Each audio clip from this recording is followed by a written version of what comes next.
नमस्कार, मी कल्याण गुले. KL Marathi news मध्ये सर्व प्रेक्षकांचं स्वागत आहे. आषाढी यात्रेनिमित्त आज आपण चंद्रभागा नदीमध्ये आहे. या ठिकाणी आपत्ती व्यवस्थापन म्हणून काय 10-15 लोकांची टीम आहे. त्या टीम संग आपण संवाद साधणार आहे, ज्यातली कोळी बांधव म्हणून काम करतात.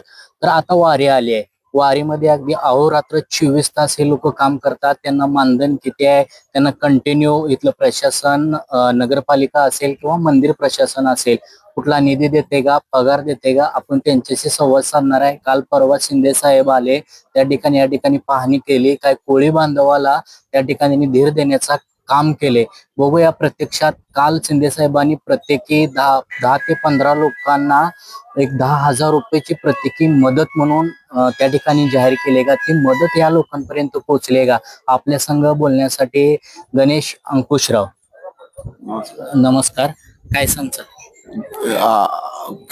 अनेक वर्षापासून म्हणजे शेकडो हजारो वर्षापासून इथला मूळ भूमिपुत्र असणारा आदिवासी महादेव कोळी समाज आणि ही चंद्रभागा, विठ्ठल मंदिर, पुंडलिक मंदिर या प्रत्येकाशी पिढ्यानं पिढ्याचा संबंध आल्यामुळं चंद्रभागेच्या पात्रामध्ये कुठं खड्डे आहेत, कुठं धोका आहे, कुठं भाविकाचा जीव जाऊ शकतो ही पूर्ण माहिती असल्यामुळं आणि पिढी जात आदिवासी आमच्या समाजाचा ही धंदा असल्यामुळं त्यामुळं आम्ही रेस्क्यू टीम आता अस्तित्वात आली आहे. पण हजारो वर्षापासून आम्ही इथं रेस्क्यू आम्ही करतोय, अनेक भाविकांचे जीव वाचवतोय.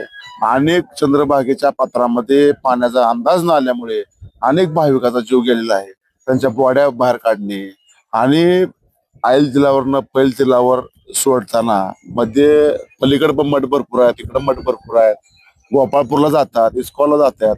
काय काय भाविकाला पाण्याचा अंदाज येत नाही. आमची ही सगळी टीम ही आता 2 वर्ष झालं आमची राघोजी भांगरे आदिवासी आद्य क्रांतिकार राघोजी भांगरे रेस्क्यू टीम आहे.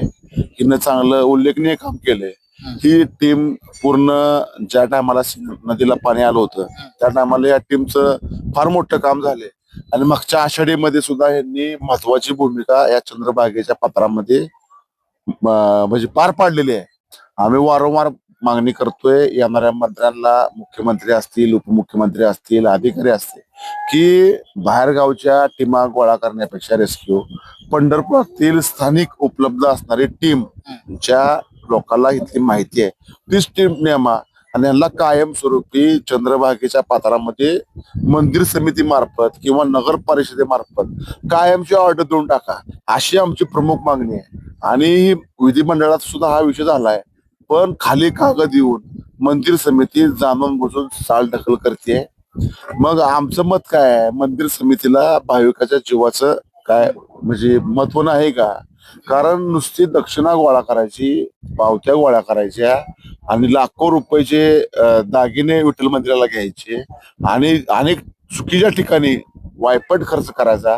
पण जिथं खरंच त्या भाविकाचा जीव धोक्यात जातो तिथं मंदिर समिती विचार करते.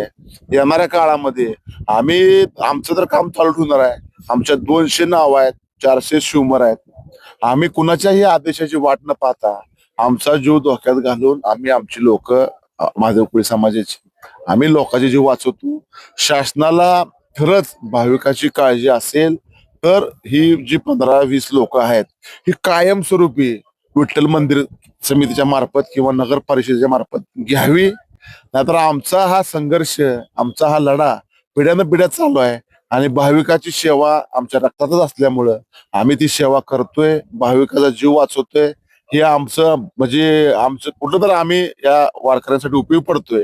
आम्ही ही टीम नुसतं हेच काम करत नाही, तर चंद्रभागेच्या पात्रामध्ये ज्या चोऱ्या माऱ्या होत्या त्या चोऱ्या माऱ्या रोखायचं काम करतात. चंद्रभागेमध्ये महिलांचं शूटिंग आंघोळ करताना काढण्याचं प्रमाण आंबट शौकीनांचं असतं, त्यांना रोखायचं काम आम्ही करतो. चंद्रभागेत मतिमंद, गतिबंद, दुर्बल, वंचित, शोषित लोक इथं आणून सोडण्याचं प्रमाण जास्त आहे. वारस असून बेवारस झालेली लोक इथं आणून सोडण्याचं प्रमाण जास्त आहे. त्या लोकांचं सुद्धा काम आम्ही त्यांना हॉस्पिटलला नेणे, शासनाला कळवणे. महिला काय काय रागाच्या भरात इथं आत्महत्या करायला येतात, त्या महिलांची आत्महत्या रोखायचं काम म्हणजे इथले सांगता येणार नाही एवढी कामं आम्ही सध्या करतोय. म्हणून शासनाला आमची एक रिक्वेस्ट आहे की ही पोरं कायमस्वरूपी या चंद्रभागेत तर नेमली तर ह्या चंद्रभागेत गोपाळपूर पासून विष्णुपदापर्यंत कुठलाही धोका भाविकाला होणार नाही. अध्यक्ष, आता सध्या जर तुम्ही बघितलं तर या ठिकाणी नगरपालिकेच्या नगराध्यक्ष असतील, स्थानिक आमदार असतील, परत तुमच्या मंदिर समितीचे अध्यक्ष असतील, तुम्ही यांना वारंवार पत्रव्यवहार करताय, या मुलांना कायम करा म्हणताय किंवा मानधन देण्यासाठी तुम्ही मागणी करताय. काय यांच्या संग बोलणं झालं? काय बोलले तुम्हाला या ठिकाणी? हे लोकप्रतिनिधी असतील, नगराध्यक्ष असतील, काय आहे? प्रत्येक लोकप्रतिनिधीला आम्ही भेटलेलो आहे. हम्म, नगराध्यक्ष असतील, आमदार असतील, हम्म, किंवा आपल्या माड्याचे आमदार असतील, हम्म, मोहोळचे आमदार असतील. हम्म, हम्म, माड्याचे आमदार आणि मोहोळचे आमदार या दोघांनी यांचं कार्य बघितलेलं आहे हम्म, हम्म, की यांनी त्या गावामध्ये जिथं मोठ्या मोठ्या टीम, एक्सपर्ट टीम जाऊ शकत नव्हत्या, तिथं या पोरांनी जाऊन तिथं भाविकांचे म्हणजे त्या नागरिकांचे जीव वाचवले. 20-20 हजार लोक यांनी 3-4 दिवसामध्ये बाहेर काढली. आमचे 30-40 जण तिथे गेले होते. मग एवढं त्यांच्या डोळ्यांना दिसून सुद्धा हे काम होत नाही. हौशेकर महाराजाला भेटलो, मंदिर समितीला भेटलो, मग त्यांना दिसत नाही का की बाबा ही एवढं मोठं पात्र आहे, आपत्ती व्यवस्थापन इथं असणं गरजेचं आहे. जिल्ह्यात आता वर पाऊस पडला की चंद्रभागेला पाणी येतंय, भाविकाला काय माहित नसतं कुठं पाणी आहे, कुठं खड्डा आहे. हे सांगण्याचं आम्ही काम करतो. मग ह्यांनी काय करायला पाहिजे, उलट आम्हाला लवकरात लवकर या पोरांना कायम करायला पाहिजे. पण त्यांचं सगळं ज्या आता आमच्या कामात काय ह्या समितीला पैसे मिळणार नाहीत, त्यामुळे मंदिर समिती हे काम करत नाही. मंदिर समिती काम कुठलं करते, ज्यात त्यांना टेंडर वगैरे पैसे जिथे मिळतात, कमिशन मिळतंय, तिथं ही मंदिर समितीचे सदस्य ही लोक सगळे त्यात लक्ष घालतात. ह्यातनं काय त्यांना मिळणार नाही. म्हणजे फक्त ती त्यांच्या स्वार्थापोटी ते मंदिर समिती सदस्य म्हणून काम करतात. त्यांना बाकीच्या भाविकांचं काय देणं घेणं नाही. शिंदे साहेब काल परवा ज्या ठिकाणी या चंद्रभागा नदीच्या काठी येऊन त्यांनी पाहणी केली आषाढी वारीची, त्यावेळेस एक आपत्ती व्यवस्थापन मधला एक आपल्याशी कोळी बांधव आहे, आपण त्यांच्याशी बोलणार आहोत. तो त्या काल शिंदे साहेबांशी बोलला, भेटला. काय आहे? शिंदे साहेब काय म्हणले तुला? शिंदे आतापर्यंत एवढे मंत्री उपमुख्यमंत्री बघितले, पण शिंदे साहेबांसारखा मंत्री किंवा उपमुख्यमंत्री बघितलंच नाही मी कुठं. म्हणजे त्यांनी कवा जात भेद बघून त्यांनी कवा कोणाला बोलले नाहीत. असं तसं जे बाकीचे जे मुख्यमंत्री उपमुख्यमंत्री आहेत ते आदिवासी कोळी समाजा म्हणले त्याला दुर्लक्ष करते त्यांच्याकडे. त्यामुळे शिंदे साहेबांसारखा आतापर्यंत मी मंत्री किंवा उपमुख्यमंत्री बघितला नाही. शिंदे साहेब आमच्या बोटीत आले, त्यांनी म्हणले तुमचं वारे झाल्यानंतर परमनंट करून टाकू म्हणले कामाचं. एवढं शिवसाहेबाला पण त्यांनी सांगितलं आपल्या. शिवसाहेब म्हणले ठीक आहे साहेब, करून टाकू म्हणले परमनंट. तो निवेदन काय द्यायला लागलं? काय होतं निवेदनामध्ये?